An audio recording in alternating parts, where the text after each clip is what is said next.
You're all asking, where's the wine? The wine is the surprise after we finish the poetry reading. We want everybody's attention.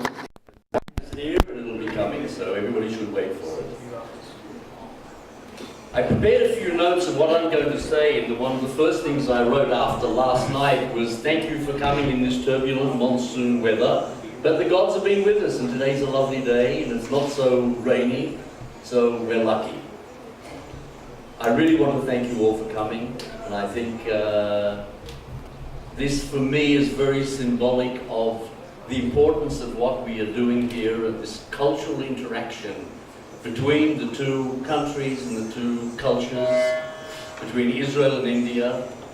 And this is to basically celebrate the book launch of Dr. Tsippy Byron's book of translated poems. She's already published 5 books of poems in Hebrew, and this book is basically a collection of poems from all those 5 books, translated into English and published just now in a book called Lucid Words, which you will find in the back for sale. Anybody who wants to buy is welcome. The book has been published by Poetry Walla, and I'd like to now ask Hemant or Smrut to come here to give us a few words about Poetry Walla, who are the publishers, and of course they're the reason we're here, and this is the most important activity at the moment. Smrut, please.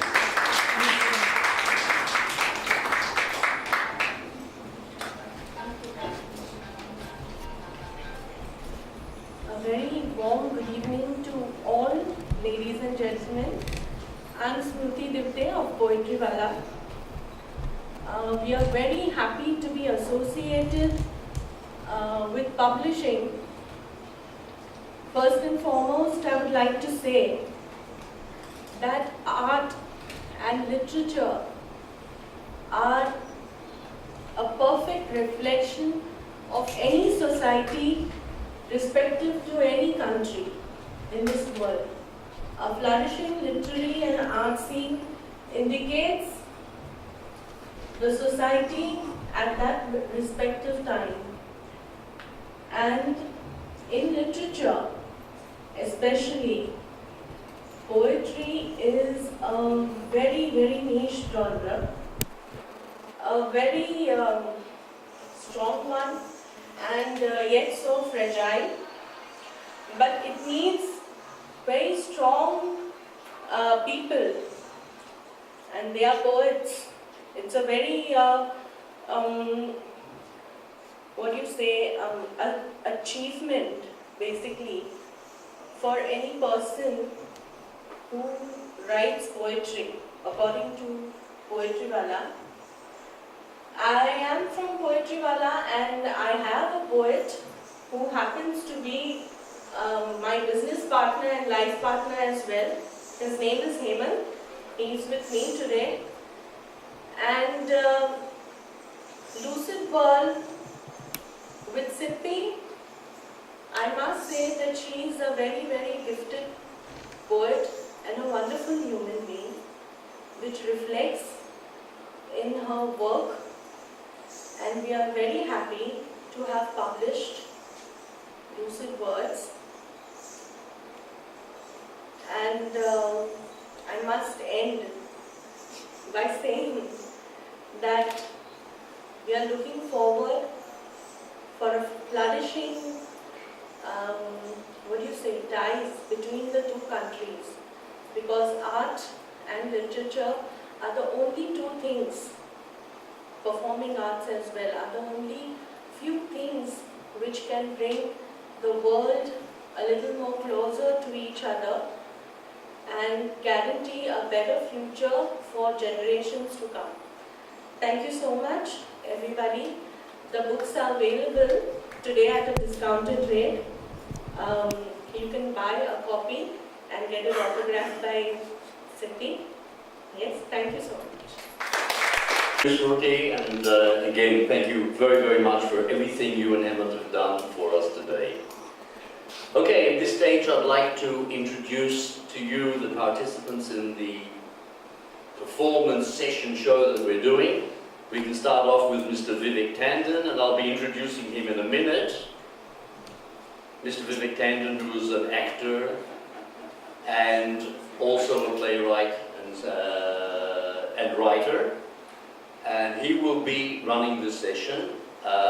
In addition, Mr. Tom Alter, who is also a well-known actor, and he will be also participating in the poetry reading. And we have Ms. Arti Mishra, who is a dancer, and she'll be doing some interpretations of the dancing. I'd like to hand the microphone over to Vivek Tandon, who will be running this session from now on. Thank you, Vivek. Thank you. Now, this is a small experiment in interpreting Tsippy's poems in Indian classical dance. And one must emphasize that it is a small experiment, and this is not really a good stage for dancing, because it's ideally, a stage is supposed to be smoother and not carpeted. So hopefully through this, we will be able to convey to you 1/10 or less of the glory of Indian dancing, and of course Tsippy's poetry. So let's go to dance. This is Arti Mishra.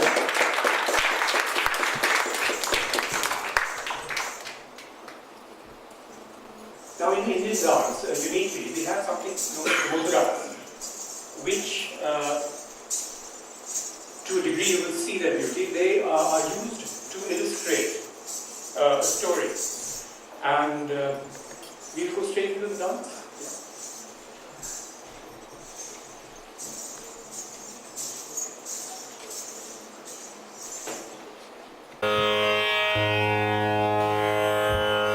This is from a poem titled "From Hindustan Was Created." This is Hindustan was created in 6 days. On the first day, the Maharaja was created. His glow lit up the world. On the second day, the Brahmins were created. They divided the waters above from the waters below, extracted for themselves stars and stretched heavens. On the third day, the warriors were created. They inherited all the land and the ashes. On the fourth day, the merchants were created. They invented many languages, quarried veins of silver, sifted gold dust from the water, imposing forged stones into their scales. On the sixth day, the animals were created. Ganesh, the heavenly elephant, who all year round is abused in the fields, adorned with jasmines and daisies. He is thrown to the sea at Ganpati.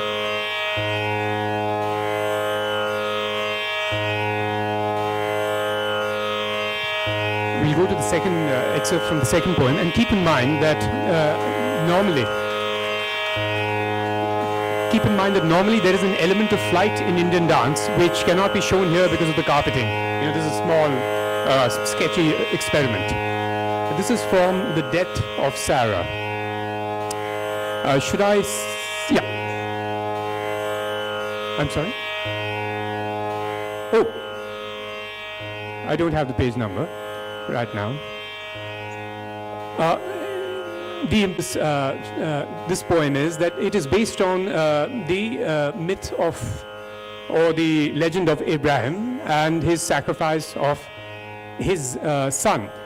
Now, according to Tsippy, the wife, the mother of Isaac, is not mentioned at all in the text. So Tsippy decided to get into Sarah's, soul. Anyway, from The Death of Sarah. After these things, she died defeated for not protecting the child, reliving each fingernail, his scratched kneecap, his soft earlobe, his skinny finger pulling his locks apart. She died thrashing amongst the tent walls. How did she let the child tiptoe away under cover of a bray? And dawn piles up on the heaviness of her eyelids, listening how the echo of his name weakens, and with it, her voice that calls him. She died without understanding how this man leaked her son's soul, left him depleted on one of the mountains,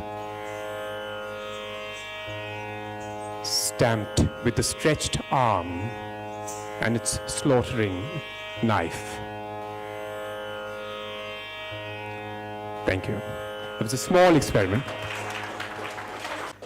simply out of love for the process, so thank you very much, Aarti.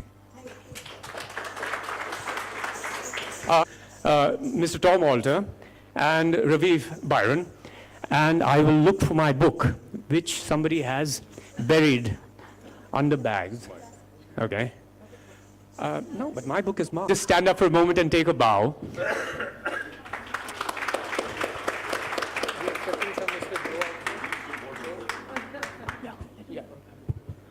Okay, so yes. Yeah, and we'll give you the mic when we feel like it. Yes? दो mic है ना वहाँ? Hello. It's on page 35. Hindustan was created in 6 days. Shall we? Ready? 1, 2, 3. Hindustan was created in 6 days. On the first day, the Maharaja was created. His glow lit up the world. On the second day, the Brahmins were created. They divided the waters above from the waters below, extracted for themselves stars and stretched heavens. On the third day, the warriors were created. They inherited all the lands and the ashes. On the fourth day, the merchants were created. They invented 170 languages, quarried veins of silver, sifted gold dust from the water, imposing forged stones into their scales. On that day, they imported chain-collared slaves from the Sahara to grow towers and forts. On the fifth day, the servants were created, and the guards implanted in their shacks. They started waking the gods.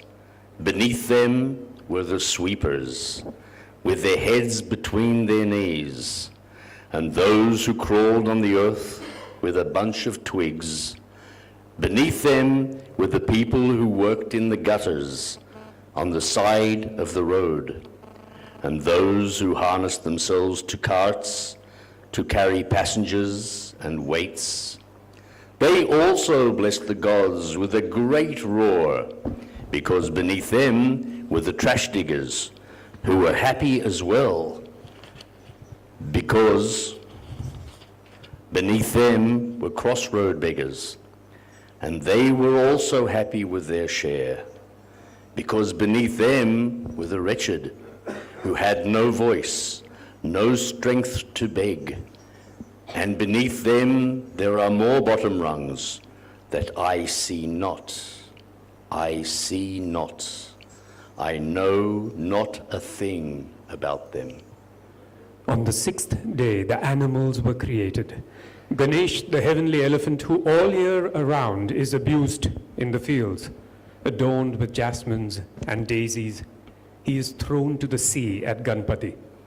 On that day, the holy cow was created. She eats from the stands in the market, drools divine juice of apathy. And Hanuman, the monkey who jumps all day long, like my unstrained thoughts during yoga. And the peacocks with their heavy tails of pride that prevent them from flying, like the sari pallu, the burden of heritage on the women's backs. On that day, the camels of Rajasthan were created with their double empty humps, a bent spine of pain and persistence to cross the desert alive. And the horse and its rider were created together, like the binary choice in India, to bear or to be born, and the slippery decline in between them. And the cobra, whose hatred of the flute player, dormant in the basket, awakes to limit itself in the dance. And the big parrot emerged from the darkness of the first egg to read the signs and scream the future. On the seventh day, nothing had yet been accomplished. Mist came up from the earth and was slowly trapped in the fanning pankha. Everything was chaos and plans with budgets dissolving into bribery. My Maharaja hovered in the lotus position, tasted a bit of the chutney, complained angrily, spitting a declaration that it was not good. I think that this poem is so rich, and it's so rich in connotations of the Bible, of Western culture, and of Indian culture, and the creation, the creation tales of so many cultures. I was wondering, does anybody have any comments, any questions? If you don't, it's all right. We just move to. On which miserable day were married men created? Animals were created on the sixth day, sir. So, मेरे ख्याल से उसी दिन. Animals and pets. Anyway. Punjabis were created on the eighth day after everything else was finished. I protest. I tell you, this is a direct insult to me and the colonel. अच्छा तुसी पढ़ो दूजा poem. ओ Tom जी, तुसी ओ दूजा poem पढ़ो. We now move on to a very, very lovely part of this book. It's called Postcards from India. But I believe I'm not, am I reading the first one? Yes, I am. You are. Postcards from India. Page 33. It's a very brief postcard. And it's absolutely brilliant. Because of a wind. Because of a wind. Columbus wanted to reach India. A chance shift of a wind carried him away to America. His men looted the gold of that land which had not yet discovered the secret of gunpowder. The people of India also rolled stones and boiled oil, but the sons of Spain were engrossed far away in their plundering. And India was saved. And today India plays cricket and America plays baseball. I had to add that. But it's amazing. I mean, when you think about it, the poor true natives of USA got the name Indians.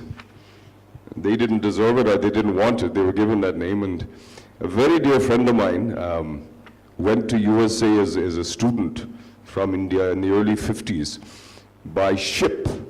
And their ship was shipwrecked off the coast of, I think, Virginia or something. So they had to be brought in by special boats. And then, of course, what do they call the people who check your passports? What are they called at the border? Immigration. Immigration people. Because this is all totally by chance. So this poor fellow, Ashok Chatterjee, was there. And the immigration people said, what are you? He said, I'm Indian. He said, which tribe? So he said, the original tribe. So this is just, and India was saved. It's a beautiful, beautiful poem, just by a shift of the wind. And I must say, Fantastic. there's a fascinating insight about that Tsippy has in terms of. Yes. In Hebrew, there is a small letter that differs between a Jew, Yehudi, then Hodi. Hodi and Yehudi, only one small letter differs between the two nations. The Yud, the small Yud, which is also the name of God. You know, she's always grappling with English. And when you're a poet and you're grappling with a tongue which is not your mother tongue, that struggle is very fierce. So she forgot one very important detail, which is Hodi means Hindu. So Hindu is Hodi and Jew is Yehudi, which kind of related to the poem that Tom just read out. Okay, now I will read one more. In India, they don't impose change upon the world. The Romans invented the asphalt road, but the Indians did not hasten to blacken the earth. Every year, the road's budget becomes the Mercedes of a minister.